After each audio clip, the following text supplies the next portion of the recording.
good when you know it's alive. You say it tastes good when you live on the line that feels great now. And light is falling. You say it tastes good when you live on the line that feels great now. And light is falling. You say it tastes good when you live on the line that feels great now. And light is falling. You say it tastes good when you live on the line that feels great now. And light is falling, falling, falling, falling, falling, falling.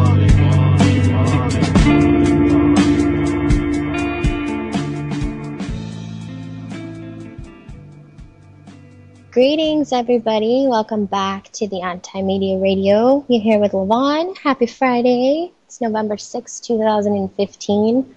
I'm live from the Anti-Media headquarters. Glad to be with you. There's so much news to cover this evening. We're going to be reading lots of quality articles from the antimedia.org.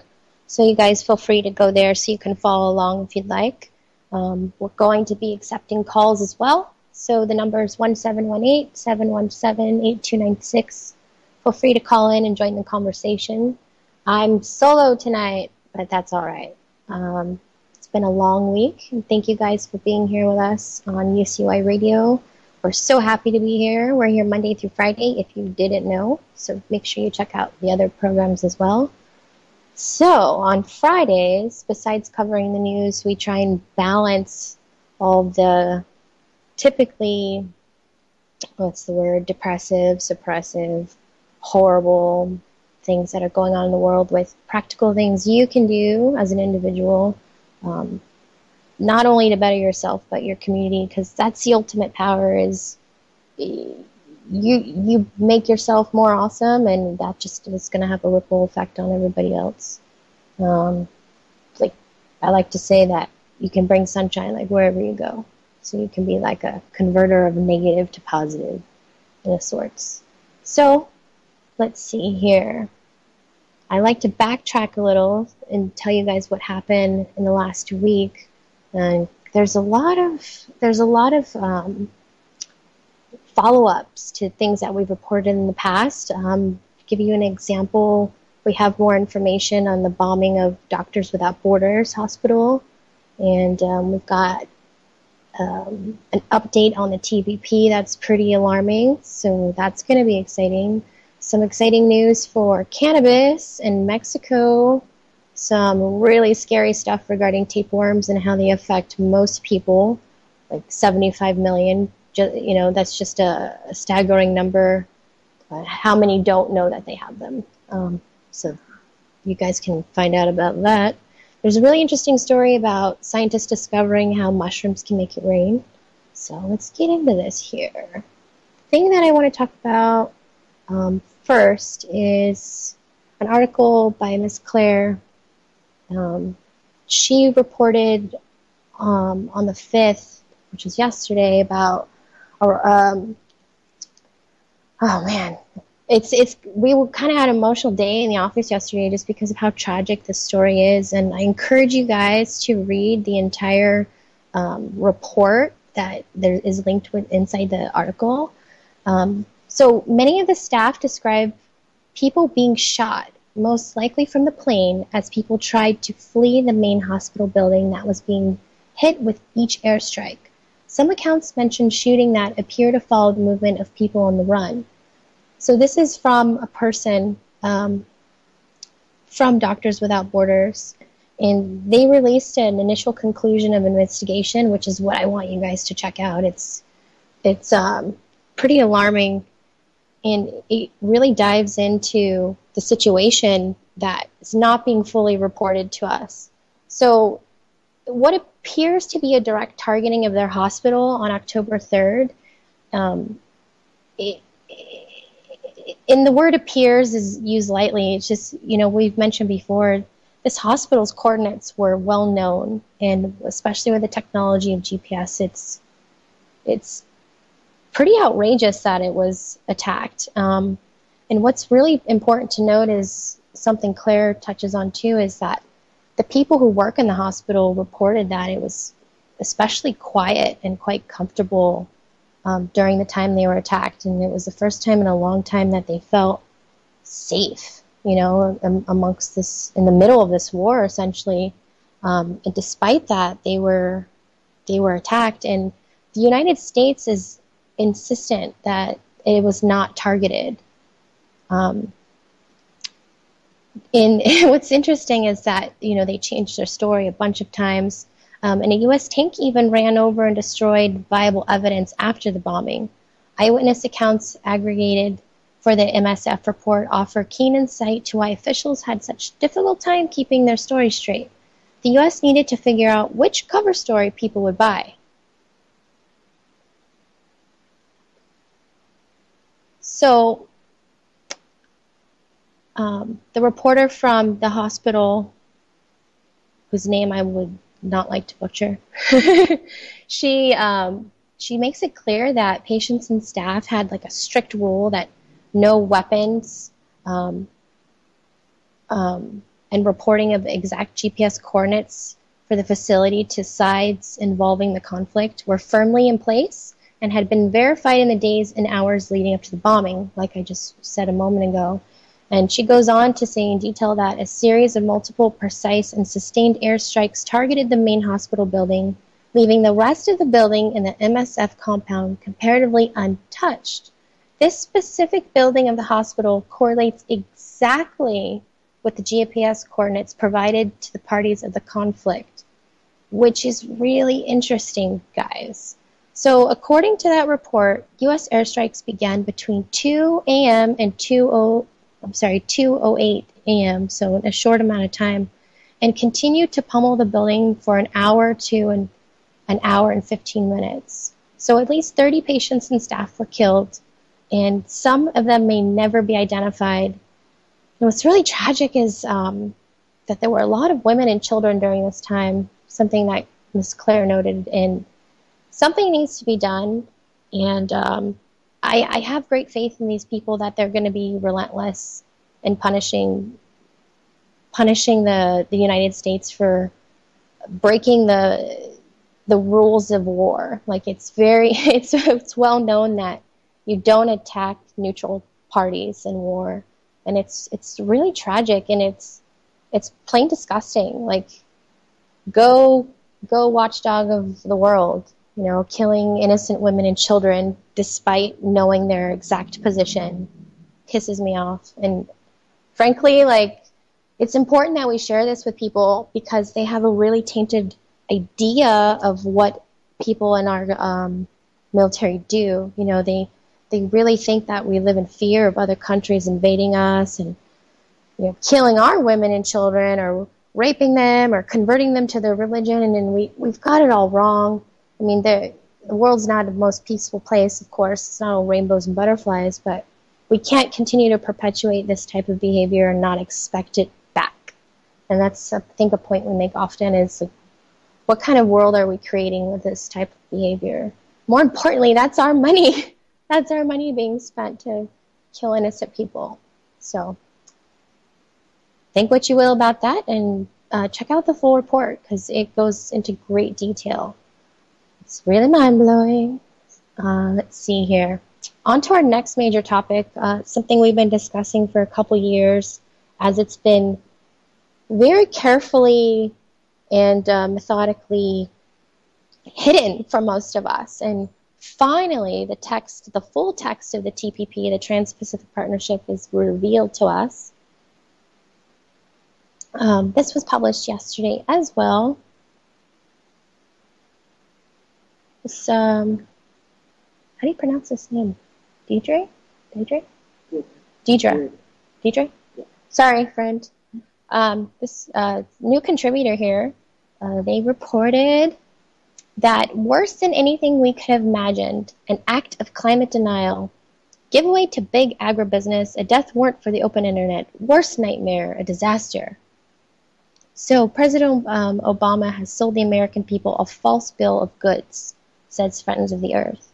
As expert analysis of the long-shrouded, newly publicized Trans-Pacific Partnership final text continued to roll out on Thursday, consensus formed around one fundamental assessment of the 12-nation pact.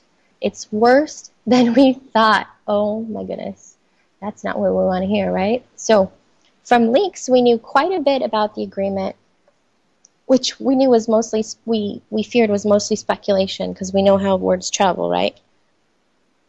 But in chapter after chapter, the final text is worse than we expected, with the demands of the 500 official U.S. trade advisors representing corporate interests satisfied to the detriment of the public interest, said Lori Walsh, director of Public Citizens Global Trade Watch. In fact, Public Citizen charged the TPP rolls back past public interest reforms to the U.S. trade model while expanding problematic provisions demanded by the hundreds of official U.S. corporate trade advisors who had a hand in the negotiations while the citizens were left in the dark, which is really horrible on its own.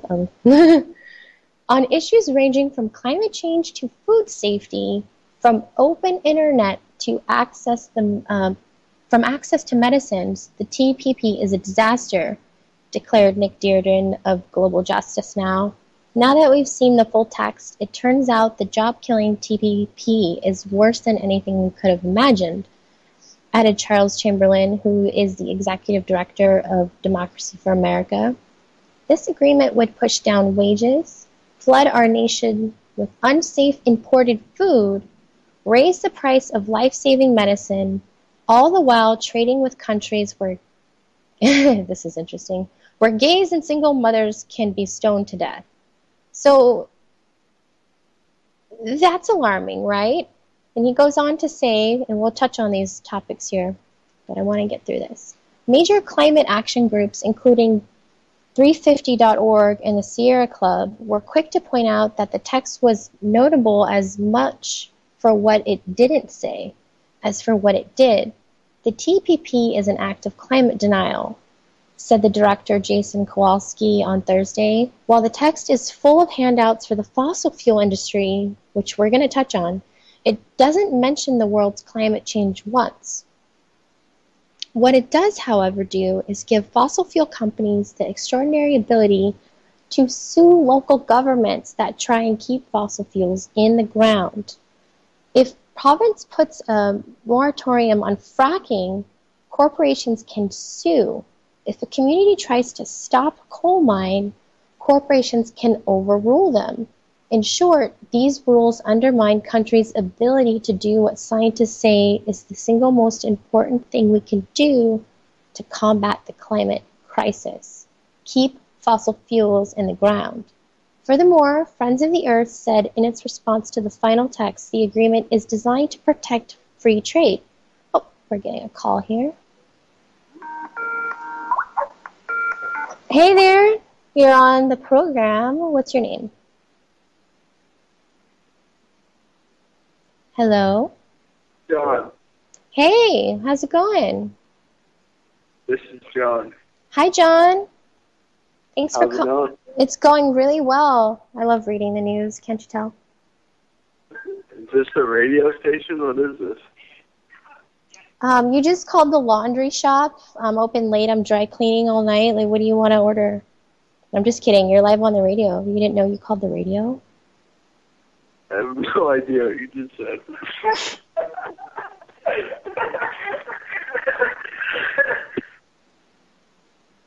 All right. Thanks for your call. I really appreciate it. So, back to what really matters. The TPP is really designed to protect free trade in dirty energy products such as tar sands oil, coal from the Powder River Basin, and liquefied natural gas shipped out of West Coast ports. The result, FOA warned, will be more climate change from carbon emissions across the Pacific. President Obama has sold the American people a false bill of goods. The Trans-Pacific Partnership fails President Obama's pledge to make the TPP an environmentally sound trade agreement. International observers were no less critical. So the environment confirmed some of the worst nightmares. So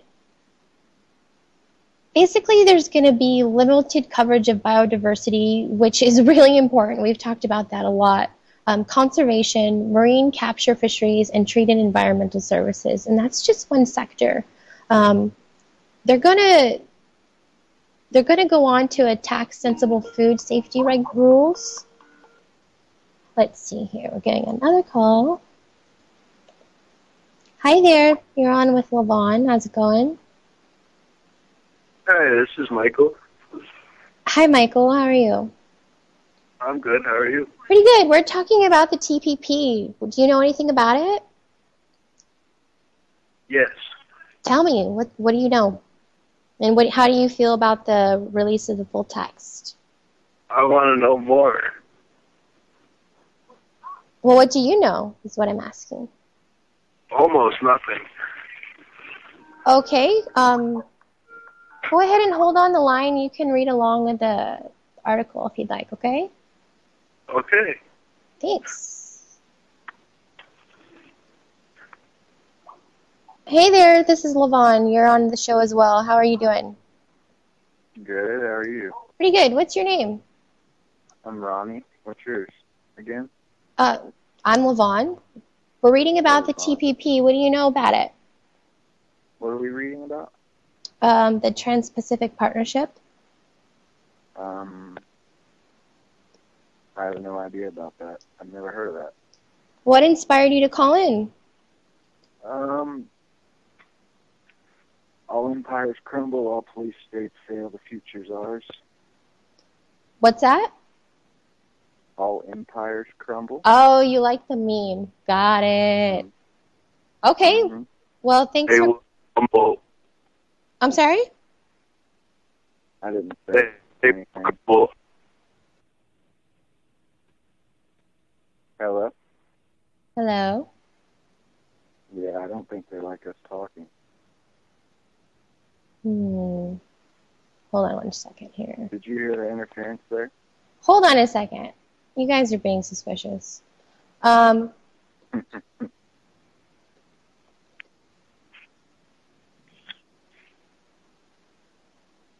right. So, over trolls. So, back to the news. Don't call me unless you have like something that you actually want to talk about. I'm not down for that. You guys are not mature in hearing what matters, man. Like your rights are being stolen. So what really matters most, besides supporting the natural function of our planet, not stealing like literally its blood. Think about it. Like oil is the planet's blood, as if you were to compare it to yourself. And what's more important than that is how you take care of yourself in regards to food.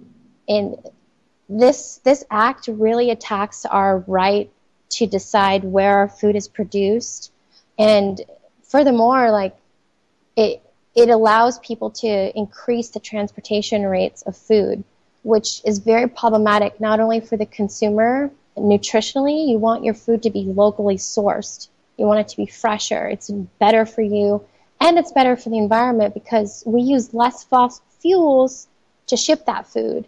And it just makes more sense. I like to compare America to backwards land because it seems like everything we do is backwards. We're not accepting any more calls from certain numbers, okay? Just that's what gets to happen.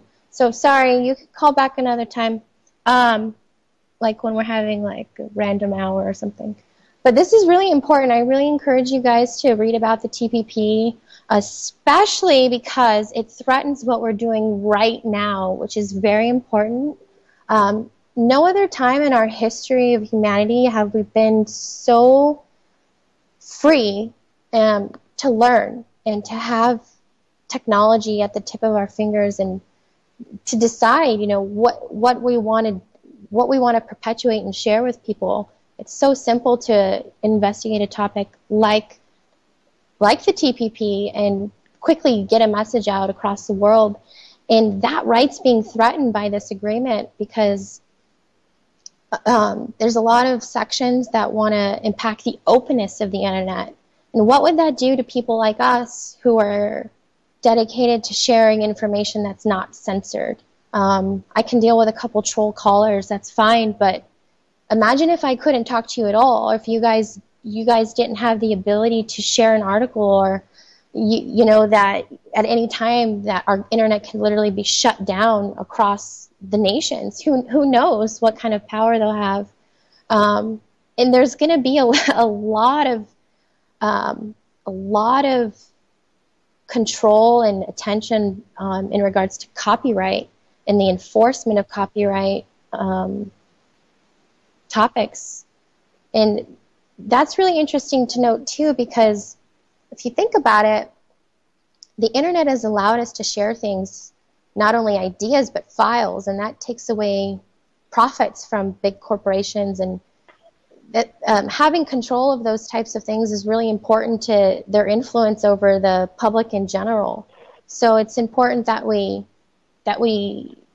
really watch the TPP and make sure that people understand what's going on. What's that?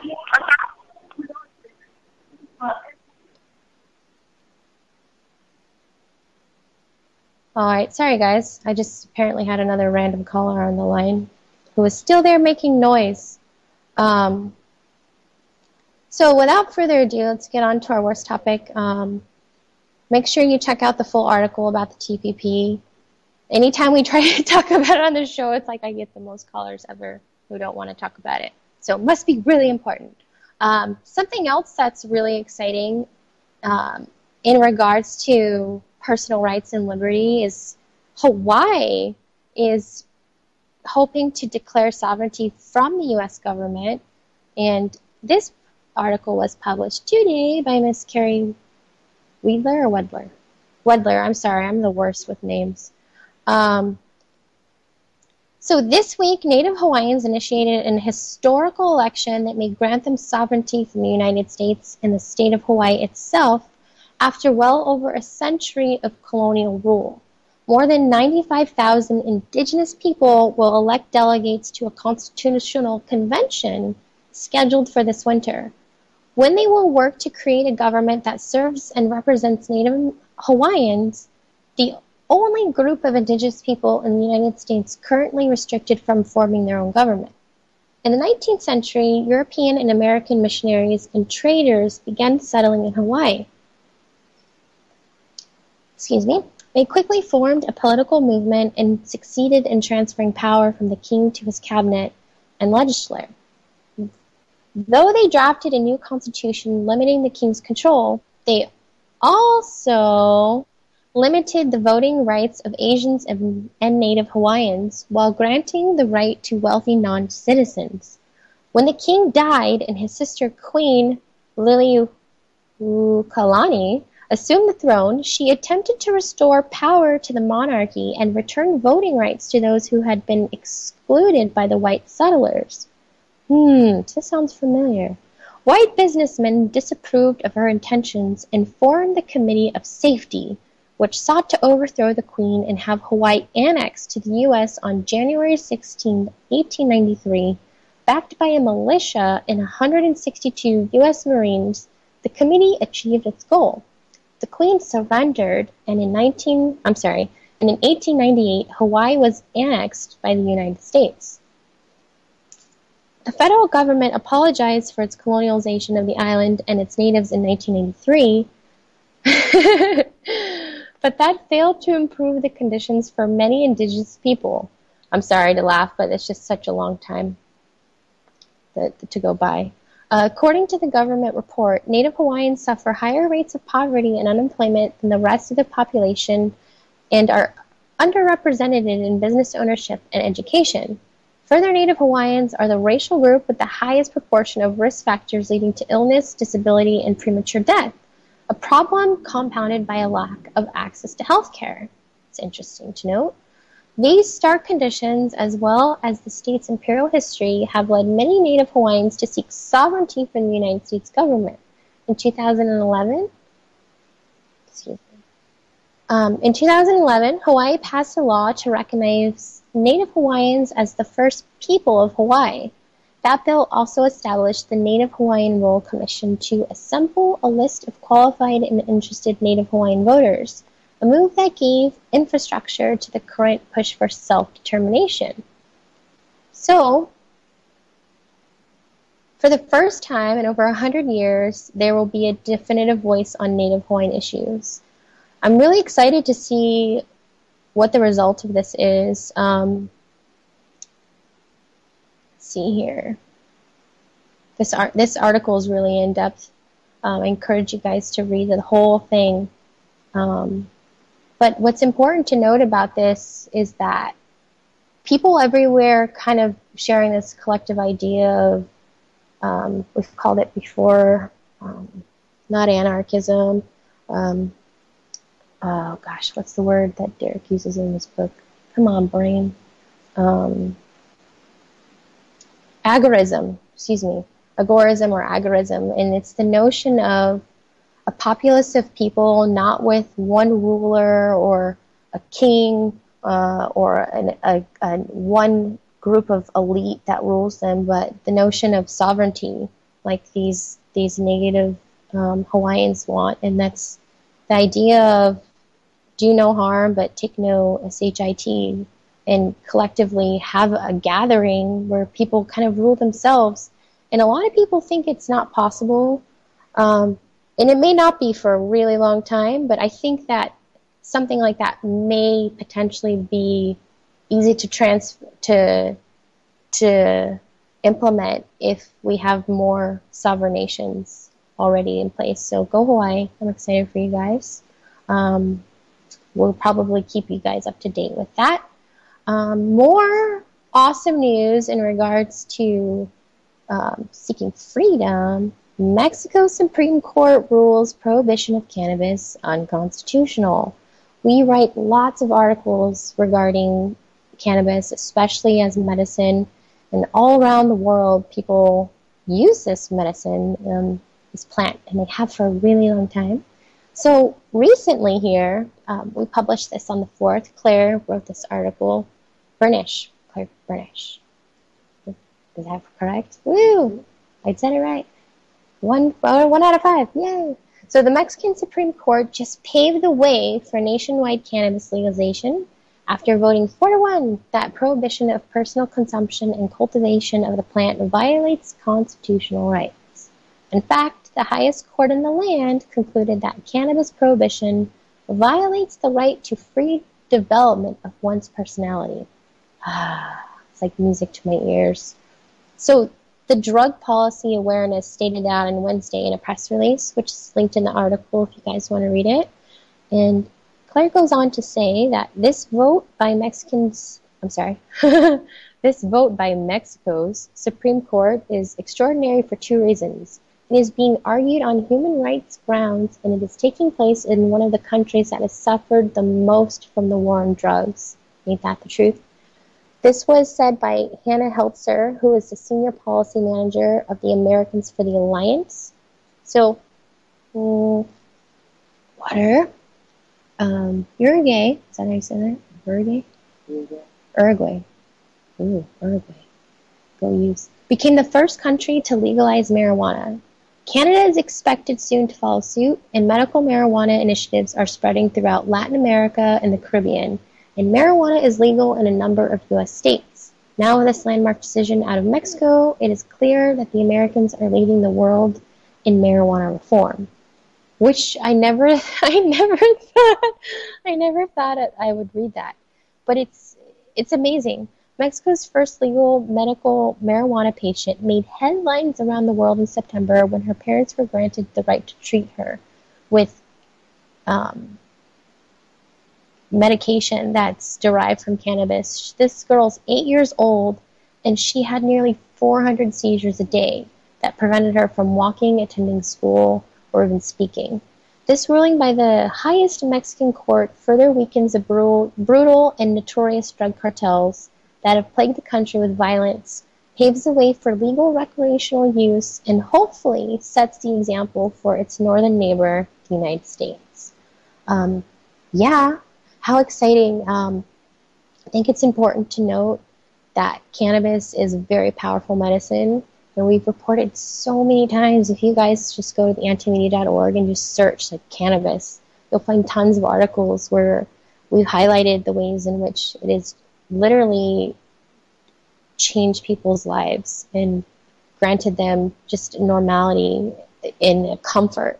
And that's happening everywhere. And it's really, really exciting to see not only people getting access to, what did they say?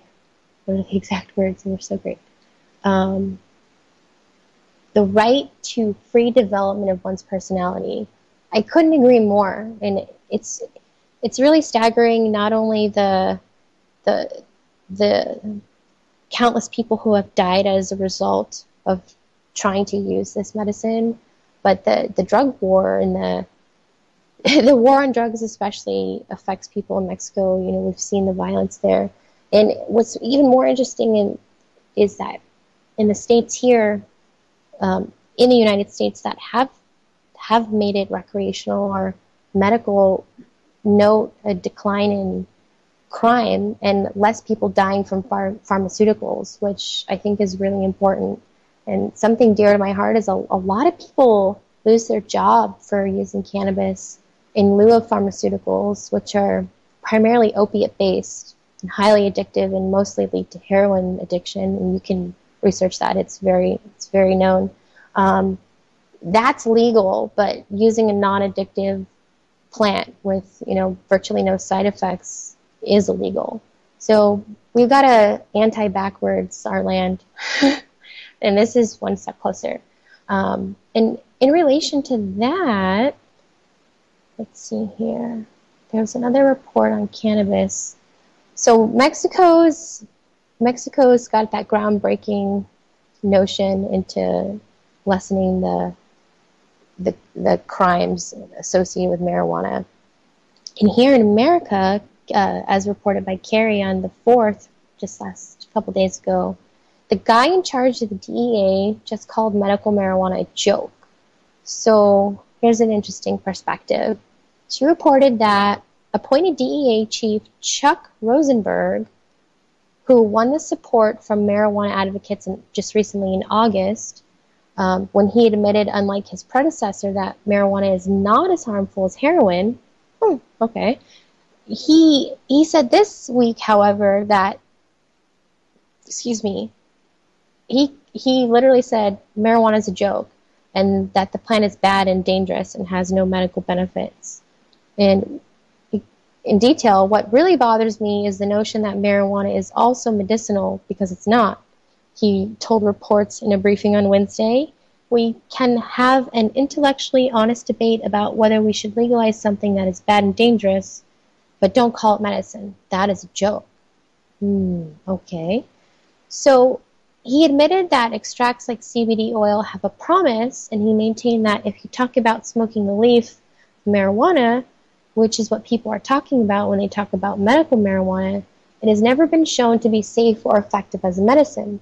Aside from his presumption of what millions of people mean when they refer to medical marijuana, his stance is deceptive for a variety of reasons. And most obvious, smoking medical marijuana does have record of medical benefits and has been shown to work safely and effectively as medicine. Scientific research shows that inhaling, like smoking marijuana, specifically helps treat symptoms of debilitating diseases like Crohn's disease, Parkinson's disease, multiple sclerosis, and HIV, among many others. In all of its forms, not just inhaled, it's increasingly found to have positive medical effects. This helps explain why countless health organizations around the world have endorsed legalizing marijuana in some capacity. 82% of oncologists, those are people who study cancer, said in a survey that marijuana should be offered as a treatment option.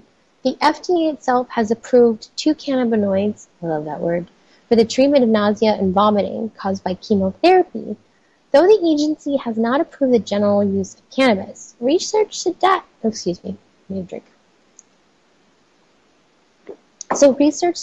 that marijuana can be effective at decreasing these symptoms, but cancer.gov claims at this time there's not enough evidence to recommend that patients inhale or ingest cannabis as a treatment for cancer-related symptoms or side effects of cancer therapy. This mythical lack of evidence constitute to his argument about Rosenberg's argument against medical marijuana and extends far beyond cancer treatment. His assertions that marijuana has never been shown to be safe or effective as a medicine is particularly manipulative for one gaping reason. The DEA has spent decades undermining research into the medical effects of cannabis. Currently, only 6% of marijuana research focuses on the plant's health benefits, and the DEA is largely to blame. A report released last year from the Drug Policy Alliance indicated the enforcement agency for its staunch opposition to investigate the plant's medicinal properties. The analysis detailed the methods the DEA has used over the years to crush potential research. So it's the same story over and over. This is what sucks about being an American, is we do have access to so much information, and it's okay for you. And that's awesome, right? But these people can lobby against it and undermine notable evidence and refute scientific evidence that is technically solid and sound, just to support their notions and to benefit them. So I encourage you guys to read the whole article. There's lots of great links in it, and we'll keep you guys posted, of course. And on to our next story here. This is really interesting. So Claire reported today on this on a story that recently broke.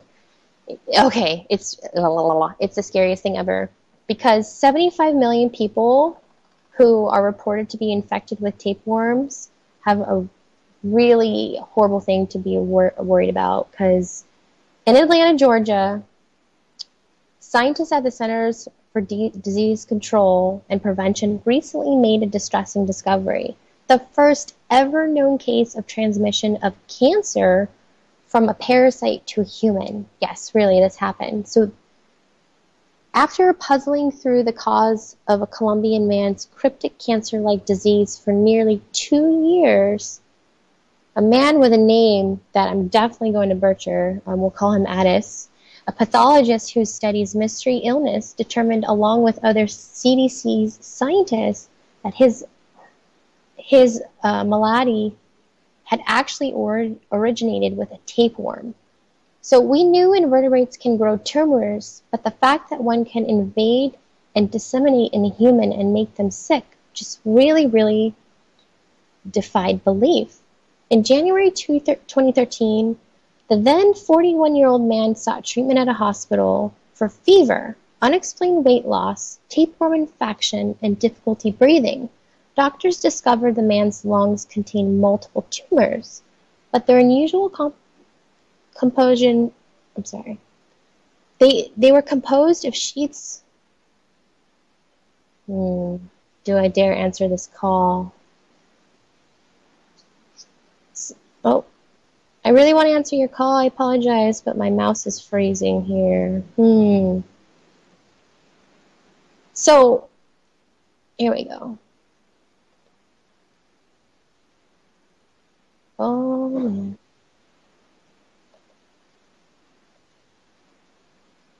Hello? Hey there. Yes, I hope I reached the right number. I noticed the post for the anti-media to be discussed on the radio show. Did I reach the right number? Yeah, it's Lavonne. How's it going? Welcome to the program. Oh, hi. Hi. I just wanted to make a plug for... Go ahead. I'm sorry? Go ahead. Okay. I'm with United Against Police Terror, and I'm helping mobilize Black Lives Matter in San Diego.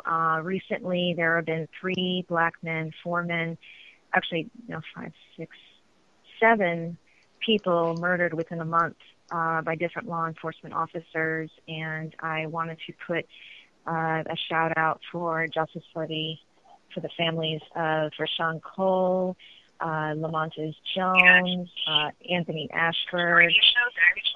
Oh, hold on. Oh, why are we hearing a repeat there? Hello? Yes, I was hearing a lot of Oh, I'm sorry. feedback. We got a feedback there for a second. But please continue. Okay. So as part of United Against Police Terror, we actively document we record all lives that have been stolen. Part of our Stolen Lives campaign for everybody killed by every branch of law enforcement. And what I do want to plug is part of an action for Black Lives Matter San Diego.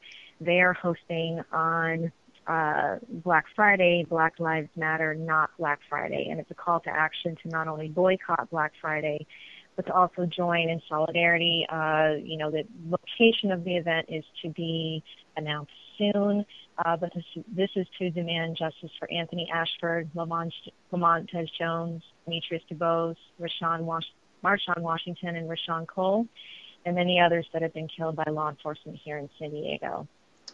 And I appreciate you calling in. Can you tell people why it's important, the work that you do specifically in San Diego? Like I know there's some staggering statistics, right? Yep. Right now, I think we're reaching about 350 recorded lives stolen from 1980 to the present. And I'd be more than happy to. The website where you can find that on is uaptsd.org. Mm-hmm. Ferguson, Baltimore, New York, they've set the precedence that they will not let people that have lost their lives in that city, in that state, go unnoticed. And we need to set the precedent for every life that has been stolen in San Diego. We need an uprising for them as well. There have been 3 black men that have been killed within a month. And it's outrageous. There's definitely more to the story with every story. I think this is the second time in a row San Diego police have not turned on their body-worn cameras. And what? I didn't know that. Yeah. This has been defended by Chief Shelley Zimmerman.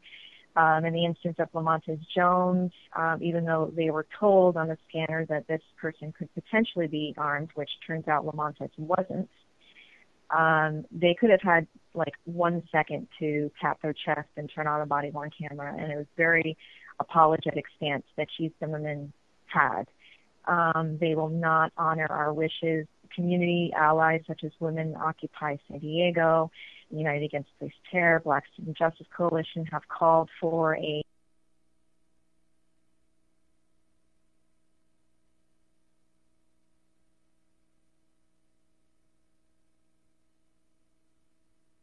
proposal 3 times to City Council, and they've said no. It's absolutely ridiculous. And now I'm hearing from the ACLU that racial profiling data on vehicle and their request for pedestrian stop data has been pushed back by Marty Emerald. That's really interesting. For June 2016. Now, there's also a press conference coming up on November 12th, and I'll be more than happy to forward you the information if you can. Yeah, please do. I'm curious, what motivated you to do this work besides those staggering statistics? Like, personally, why do you perpetuate this? What moves you? Sure. I was sexually assaulted by an LA police officer in the West End Division in 2006. I'm sorry to hear that. Opened my cool. That's horrible. It could have been a lot worse.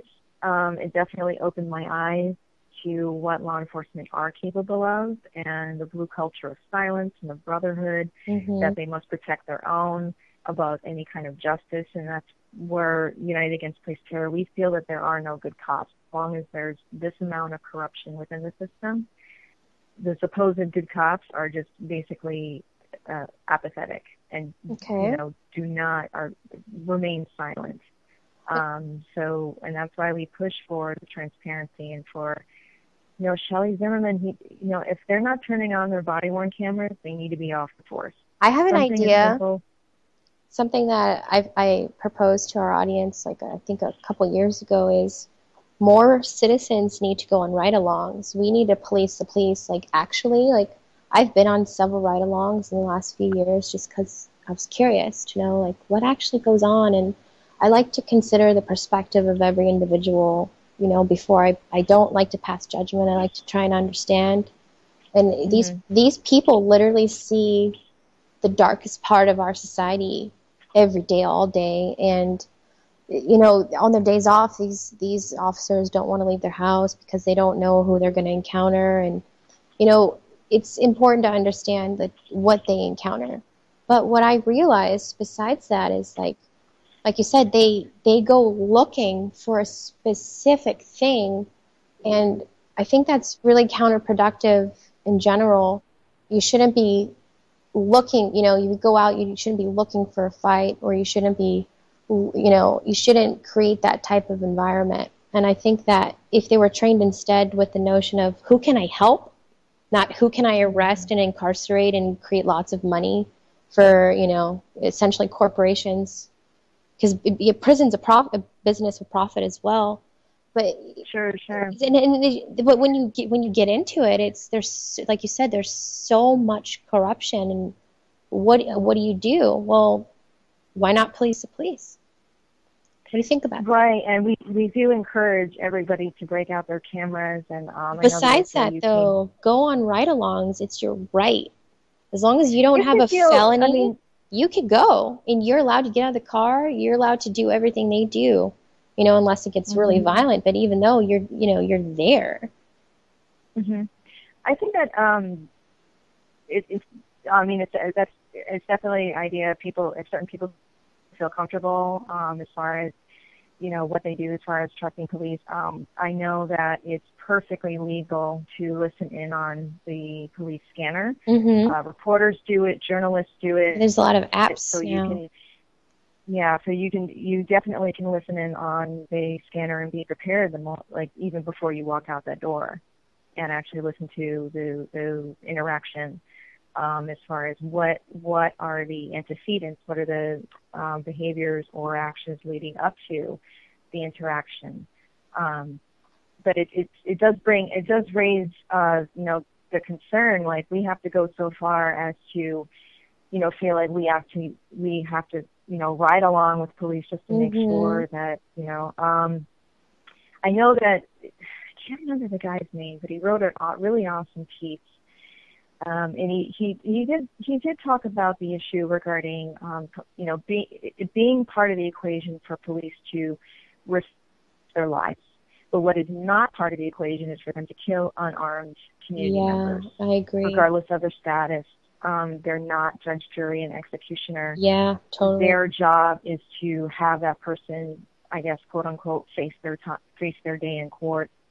I know that the case with Lavonne Jones, there's more witness testimony that I've forwarded to the ACLU that definitely debunks the fact that was he in fact a threat, and could he have lived to face his day in court? And I firmly believe that he should have, he could have. That was his human right. So right now we're just exposing whatever we can, and just to make make the police accountable, make them accountable. We spent $4 million on that body-worn camera policy. Oh yeah, that's a lot of money. You know, I encourage you. I'm sorry. Go ahead. Oh no, I was just going to say, you know, I don't even think that every police officer in San Diego has a body-worn camera yet. But the video is not available to us. If, you know, police say that it's quote unquote under investigation. So let me ask you this. Right, can you hear me? Hello? Oh, we lost you. I hope you call us back. We're having a nice conversation there. Let's see here. So we were reading about this really amazing and alarming new discovery of a parasite basically contracting or creating cancer within itself and transferring it to a man. So he was being misdiagnosed a lot. And what happened is they discovered, doctors, in his lungs multiple tumors, but they had sheets and clumps of cells that were much smaller than human cells. And it looked like cancer, but the tumors were composed of cells that were not human. The initial months, we wondered if this was a weird human cancer or some unusual, bizarre, emerging amoeba-like infection. Discovering these cells had tapeworm DNA was a surprise, a big surprise. So this surprising discovery, as published in the New England Journal of Medicine, has potentially devastating implications. This same tapeworm, which originally doesn't cause issues, is currently living in the bellies of 75 million people worldwide, typically in areas with poor sanitation. Peter Olson, a biologist with London Museum of Natural History who studied the case, said that of the 9,000 tapeworm species, this is the only one known to live and reproduce entirely within the human gut, creating new generations in the host's stool. We think that was one of the things that allowed this to happen. He stated, you can get a large buildup of parasites. Oh, hopefully this is our friend calling back. Hey there, this is Lavonne. Hi, Lavonne. This is I Kathy. lost you. I'm so sorry we got disconnected. That was totally my fault. No worries, My it happens. phone ran out of juice. I have the worst luck with technology, ironically. It's the way of the universe, man. So, No. you were on a good one. I was just going to ask you, but continue your thought, and then hopefully it'll remind me of my question. Okay. I was talking about the amount of money that was put into body-worn cameras and what lack of transparency we had, all the way up to not releasing the footage, not having the footage available to the public. If we do a public records request, what is the turnout? Why didn't the officers, somebody died and the officers didn't turn their body cameras on. That is huge. That is huge. And in the case of Ferdun Rosh Nahad, he was an individual murdered, I believe, late April, early May. The officer didn't turn on his body-worn camera. Witnesses who saw surveillance footage from a private establishment vouched that they really don't think there was any need to shoot Ferdun. Interesting enough, Shelley Zimmerman has not released the private video. It wasn't released to the public. 4 different media outlets sued for the video to be released. She still hasn't released it. ACLU came out with a statement to release the video. And ironically, Ferdun's case was ruled justified, that the officer used the means. Interesting. It's absolutely deplorable. I'm glad that you're bringing attention to it, because it's like the tip of an iceberg, right? And I encourage you, because it's sad how many people lose their lives before they get a trial. And what's even more alarming, and I had a great interview 2 weeks ago with 2 people from San Diego who spent time in the county jail, and their account of how they're treated after they get arrested, if they don't happen to be killed, is horrendous, and it literally gave me nightmares. And these poor people don't get any water. They're spent hours inside of a hot car screaming for help. Their phone systems apparently in the county jail have been down for months. The systems that the inmates use to call it for bail and things to use their rights, they don't have the ability to use them. There's literally feces and urine everywhere, and it's just it's inhumane, and it's not okay. And we covered so many topics tonight, and I'm really excited to hear your perspective. Do you have anything else you want to add? I know that I would love the family of Lamontis Jones to share their story. I don't know if that can be coordinated, but if you go to uaptsd.org, sign up for our newsletter, sign up for alerts on our website. You can find us on Facebook, Twitter, Tumblr.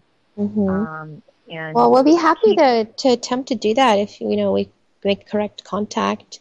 perspectives are welcome.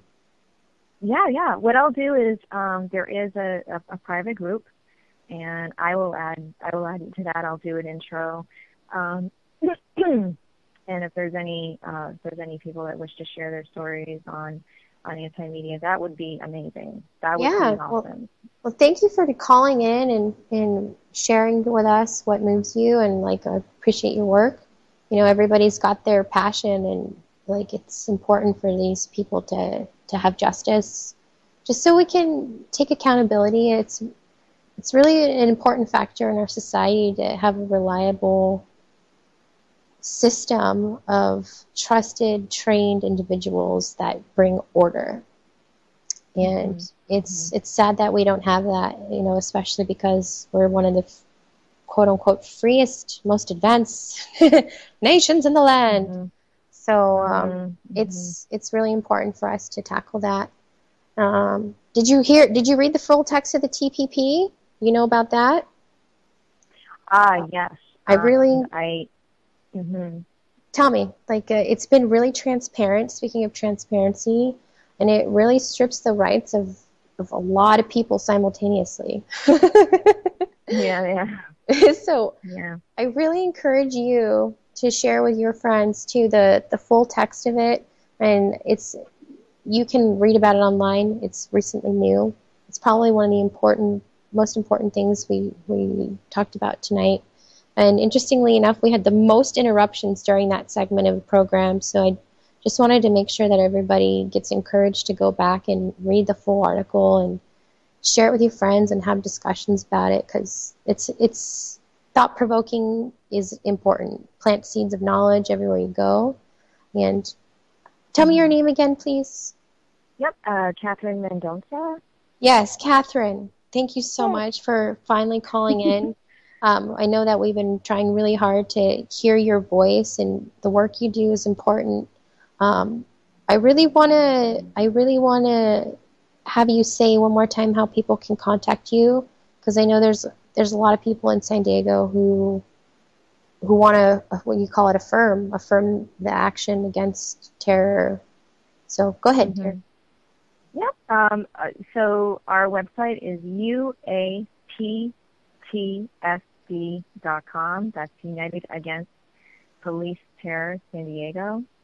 And my name is Catherine Mendonca, and also tune into Black Lives Matter San Diego. And we're working with allies for a number of direct actions that are going to happen this month. So you can find us on Facebook, find us on our WordPress site, and our email to reach us is uaptsd@gmail.com.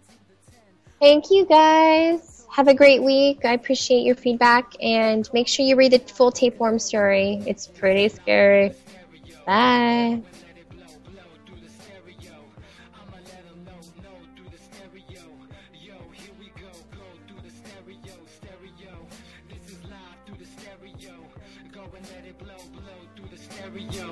I'ma let them know through the stereo. Yo, here we go through the stereo.